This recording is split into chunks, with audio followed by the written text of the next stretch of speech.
ఇందాక మనం 2 పుష్పాలు చెప్పుకున్నాము, ధ్యానము జ్ఞానము. జ్ఞానము ధ్యానము. జ్ఞానము అంటే నేను శరీరం కాదు, నేను మేను కాదు, నేను విశ్వాత్మనైన నేను అని తెలుసుకోవడమే జ్ఞానం. మమాత్మ సర్వభూతాత్మ.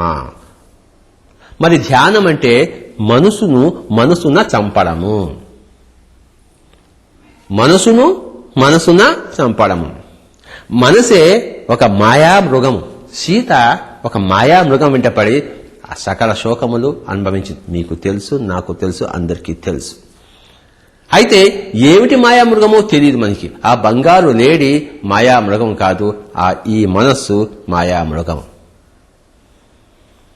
అయ్యో బంగారు లేడి నాకు కావాలి అంది సీత. రాముడు అన్నాడు, బంగారు లేడి ఎక్కడా ఉండదు తల్లి, నీకు పిచ్చి పట్టింది అన్నాడు. నాకేమీ పిచ్చి పట్టలేదు, నాకు కనపడుతుంది, నాకు అది కావాలి. నీకు పూర్తిగా పిచ్చి పట్టింది, అసలు బంగారు లేడి ఉండనే ఉండదు, ఎక్కడ చూస్తున్నావు అన్నాడు. నాకు అది కావాలి అంది. సరే నీ ఇష్టం, నీ సావు, నువ్వు సావు. లక్ష్మణుడు కూడా చెప్పాడు, ఇది మాయామృగము, దాని వెంట పడవద్దని చెప్పేసి. నిజమైన మృగము కాదు, మాయామృగము. మనసే మాయామృగమవు, మనసేమిటి పైకి మరిపో నీకు. మనసున చంపిన ఈ మనసును తిరుపతిలో చంపలేము, ఈ మనసును కాశీలో చంపలేము, ఈ మనసును బెతలహేములో చంపలేము, ఈ మనసును అయోధ్యలో చంపలేము.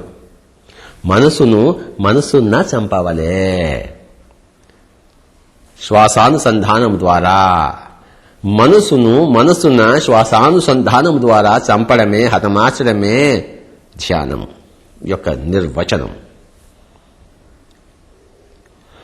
మనసే మాయామృగమవు, మనసేమిటి పైకి మరిపో నీకు. బంగారు, ఆహాహా, బంగారు వెంట పడింది సీత.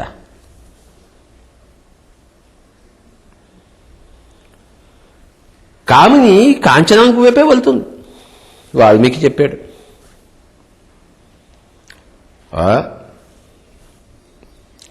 మనసే మాయామృగమవు, మనసేమిటి పైకి మరిపో నీకు. కామిని అంటే స్త్రీ కాదు, కామాతురుడైన ఆత్మ కామిని. బంగారము,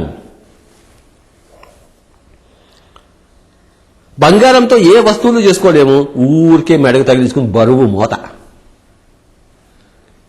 కామిని, ఈ ఎక్కువ కామంలోనే తమో గుణ ప్రధాని అంటే కామిని. కామిని అయిన ఆత్మ. కామిని అంటే స్త్రీ కాదు, కామిని అంటే తమో గుణ ప్రధాని అయిన ఆత్మ. ఈ కామిని కాంచనం కోసం వెళ్తుంది, అంటే పై మెరుగుల కోసం వెళ్తుంది, పనికిరాని దానికోసం వెళ్తుంది. బంగారం ఎందుకో పనికిరాదు, ఒక పాత్ర వండుకోము, ఒక చెంచాగా పనికిరాదు, దేనికి పనికిరాదు, ఈ స్టీల్గా పనికిరాదు, దేనికి పనికిరాదు, మోతబరు. ఈ తమో గుణమైన ప్రధాని కామిని పనికిరాని కాంచనం కోసమే వెళ్తుంది. కామిని కాంచనం రెండు గో టుగెదర్.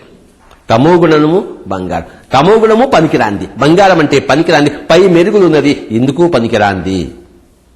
కామిని అంటే తమో గుణ ప్రధాని, సేపు శరీరంతోనే, శరీర స్పృహ మాత్రమే ఉండే ఆత్మ కామిని. మై డియర్ ఫ్రెండ్స్, కామిని అంటే చాలా మంది స్త్రీ అనుకుంటున్నారు. చాలా చాలా పొరపాటు. కామిని అంటే తమో గుణ ప్రధాని అయిన ఆత్మ. కాంచనం అంటే పై మెరుగులు.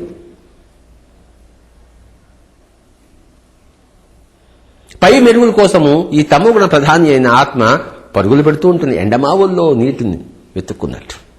కనుక మై డియర్ ఫ్రెండ్స్, మనసులో చంపాలి. సీత ఆ యొక్క పై మెరుగుల కోసం పరిగెత్తింది. రాముడు కాదోయ్ అన్నాడు, లక్ష్మణుడు కాదోయ్ అన్నాడు, సీత నాకు కావాలోయ్ అంది. అనుభవించు, అంతకు అంత. ఎవడి కర్మ వాడు అనుభవించవలే. సీత తన కర్మ తాను అనుభవించవలే. సీతతో ఉన్నవాళ్ళు సీతతో ఉన్నందుకు వారి కర్మలు వాడు అనుభవించవాలి. ఒకడు మర్డర్ చేస్తాడు, వాడి కర్మ వాడు అనుభవించాలి. ఆ మర్డర్కి సహాయం చేసిన వాళ్ళు, వాడితో పాటు ఉండేవాళ్ళు, గ్రూప్గా తిరిగేవాళ్ళు, వాళ్ళని కూడా జైల్లో పెడతారు.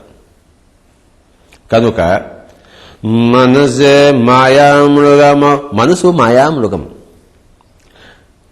మనసు ఏమిటి పైకి మరి పోనీకు. అట్లా ప్రపంచం వైపు చూడకు, ఫస్ట్ నీ వైపు చూసుకో. మనసున్నా చంపిన మనసందే ముక్తి. విశ్వధాభిరామ విదర్భేమ. గుర్తుంచుకోండి, ధ్యానం యొక్క డెఫినేషను మనసున్న చంపిన. మనసేమిటి పైకి మరిపోనీక మనసున చంపడమే. శ్వాస మీద ధ్యాస ద్వారా, చిత్తవృత్తి నిరోధం ద్వారా, అపారమైన విశ్వమయ ప్రాణశక్తి ద్వారా, నాడీమండల శుద్ధి ద్వారా గత జన్మల సంచిత చెడు కర్మలన్నీ ప్రక్షాళనమైనప్పుడు జీవితము స్వర్ణ సదృశం అవుతుంది. My dear friends, my dear masters, my dear God's of Andhra Pradesh, ఈరోజు బుద్ధ పిరమిడ్ ధ్యాన కేంద్రంలో మనము యోగి వేమన గురించి, మన గురించి మనము తెలుసుకుంటున్నాం.